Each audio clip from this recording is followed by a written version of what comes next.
Hi everyone and welcome to the 5 paisa IPO series. IPO season full swing में है और इसी हफ्ते तीसरा आईपीओ लॉन्च हो रहा है और वो भी एक रिन्यूएबल एनर्जी कंपनी का। इस वीडियो में हम बात करने वाले हैं आइनॉक्स ग्रीन एनर्जी के आईपीओ के बारे में। वीडियो के थ्रू हम आपको बताएंगे कंपनी की strengths, weaknesses, overview and of course IPO synopsis के बारे में। तो अगर आपको इस आईपीओ इशू की सारी जानकारी चाहिए तो प्लीज वीडियो को एंड तक देखें। वीडियो शुरू करने से पहले मैं हमारी ऑडियंसेस को एक बिग थैंक यू तो जरूर बोलना चाहूंगी, क्योंकि हमने रिसेंटली हमारे YouTube चैनल पर 4 लाख सब्सक्राइबर्स का मार्क हिट किया है। इसी तरह हमें गाइस आप प्लीज सपोर्ट करते रहिए and please share and like and subscribe to the 5 paisa YouTube channel to stay updated with the latest IPO and stock market news. चलिए गाइस शुरू करते हैं यूजुअल आईपीओ सिनॉप्सिस के साथ। इस आईपीओ का इशू ओपन होगा 11 नवंबर को और क्लोज होगा 15 नवंबर को। आईपीओ की टोटल वर्थ है रुपीज 740 करोड़, जिसमें से रुपीज 370 करोड़ के फ्रेश इक्विटी शेयर्स इशू होंगे और आईपीओ में ऑफर फॉर सेल भी है वर्थ रुपीज 370 करोड़। इसका लॉट साइज है 230 शेयर्स पर लॉट और प्राइस बैंड सेट हुआ है फ्रॉम रुपीज 61 टू रुपीज 65 पर शेयर। शेयर्स अलॉट होंगे ऑन 18 नवंबर और आईपीओ लिस्टिंग डेट है 23 नवंबर की। इशू के बुक रनिंग लीड मैनेजर्स हैं Edelweiss Financial Services, Dam Capital Advisors, Equirus Capital Private Limited, IDBI Capital Market and Securities and Systematix Corporate Services. इस issue के objectives हैं borrowings को repay या prepay करना and of course general corporate purposes. Guys company की functioning में अब एक डीप डाइव करते हैं। Inox Green Energy Services Inox Wind की सब्सिडियरी है और wind power operation and maintenance provider है। इसका मतलब है कि कंपनी विंड फार्म्स की लॉन्ग टर्म मेंटेनेंस करती है और ऑपरेशंस चलाती है। कंपनी विंड टर्बाइन जनरेटर्स और उस इंफ्रास्ट्रक्चर के साथ डील करती है जो विंड फार्म से पावर इवैक्यूएट करके ग्रिड तक पहुंचाते हैं।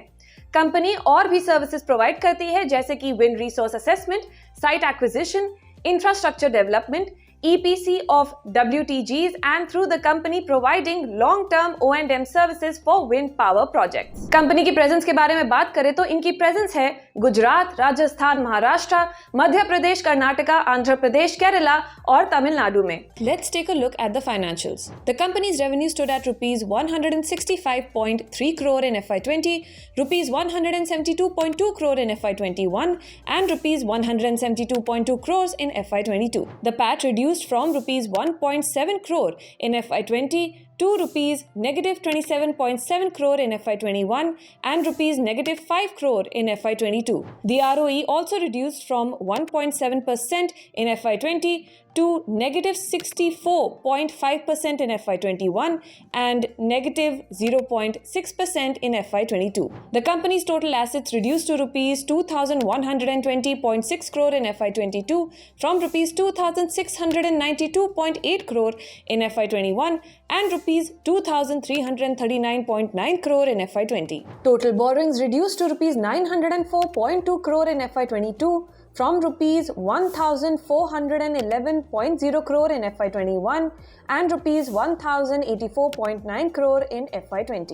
अब चलिए बात करते हैं कंपनी की स्ट्रेंथ्स के बारे में। कंपनी का एक बहुत ही स्ट्रॉन्ग और डाइवर्स पोर्टफोलियो बेस है। इनके पास रिलायबल कैश फ्लो है और लॉन्ग टर्म कॉन्ट्रैक्ट्स भी। कंपनी के पास एक एस्टैब्लिश सप्लाई चेन है और parent company INOX wind limited का सपोर्ट भी है। लेकिन इस कंपनी से रिलेटेड कुछ रिस्क्स भी हैं जो आपको ध्यान में रखनी जरूर चाहिए। आइनॉक्स ग्रीन एनर्जी अपनी पेरेंट कंपनी आइनॉक्स विंड पर एंटायरली डिपेंडेंट है। अगर आइनॉक्स विंड ने O&M सर्विसेज के लिए किसी और प्रोवाइडर को हायर किया तो आइनॉक्स ग्रीन का बिजनेस, फाइनेंशियल कंडीशन और प्रॉस्पेक्ट्स एडवर्सली अफेक्ट होंगे। कंपनी एक टेक्नोलॉजी बेस्ड कंपनी है, तो अगर टेक में फेलियर्स हुए या कोई एडवांसमेंट हुई जिसके साथ कंपनी कीप अप ना कर पाए तो ये ऑपरेशंस को डिसरप्ट करेगा। इनकी सर्विसेज की डिमांड प्राइमरीली इलेक्ट्रिसिटी की डिमांड पर बेस्ड है। ये एक्सटर्नल सप्लायर्स पर डिपेंडेंट है फॉर कंपोनेंट्स एंड फाइनली अगर कंपनी की सर्विसेज में कुछ कमी रही तो इनको पेनल्टीज भी चार्ज हो सकती हैं। गाइस मेरी तरफ से फिलहाल इतना ही। वी होप कि आपको इस आईपीओ वीडियो के थ्रू आईपीओ की सारी जानकारी मिल गई होगी। अगर आप इस आईपीओ के लिए अप्लाई करने वाले हैं तो हमें कमेंट सेक्शन में जरूर बताएं।